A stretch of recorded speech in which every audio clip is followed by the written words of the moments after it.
আল্লাহর হাবিব সাল্লাল্লাহু আলাইহি ওয়াসাল্লাম মসজিদে নববীতে জুমার খুতবা দিচ্ছেন। খুতবা চলাকালীন সময়ে এক সাহাবী এসে মসজিদের মধ্যে বসে পড়লেন। আল্লাহর হাবিব সাল্লাল্লাহু আলাইহি ওয়াসাল্লাম সাহাবীরে বললেন, দাঁড়াও। সাহাবী দাঁড়ালেন।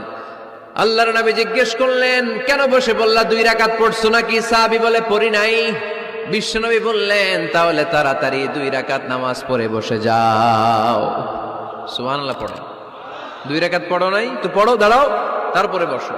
দেখেন, খুতবা চলাকালীন সময়ে আমাদের খতিবরা কখনো খুতবা থামায়? কথা বুঝেন নাই? জুমার খুতবা আপনারা শুনেন না? খুতবা চলতেছে, ওই মুহূর্তে ইমাম সাহেবরা কখনো খুতবা থামায়? মাঝখানে কোনো ঝামেলা হলে থামায় না। প্রথম খুতবা শেষ, বসে, তারপরে দ্বিতীয় খুতবা। খুতবার মাঝখানে কোনো থামাথামি নাই। কিন্তু আল্লাহর হাবিব সাল্লাল্লাহু আলাইহি সাল্লাম কেমন খতিব ছিলেন দেখেন।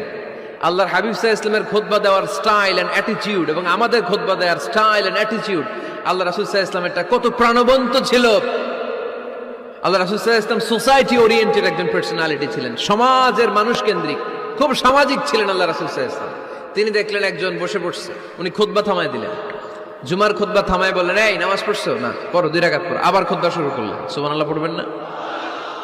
একবার তিনি খুতবা দিচ্ছেন, দেখলেন আল্লাহ রাসূল সাল্লাল্লাহু আলাইহি ওয়াসাল্লামের 2 জন নাতি হাসান আর হুসাইন রাদিয়াল্লাহু তাআলা আনহুমা, ছোট্ট মানুষ, একজন এদিকে দৌড় দেয়, আরেকজন ওদিকে দৌড় দেয়।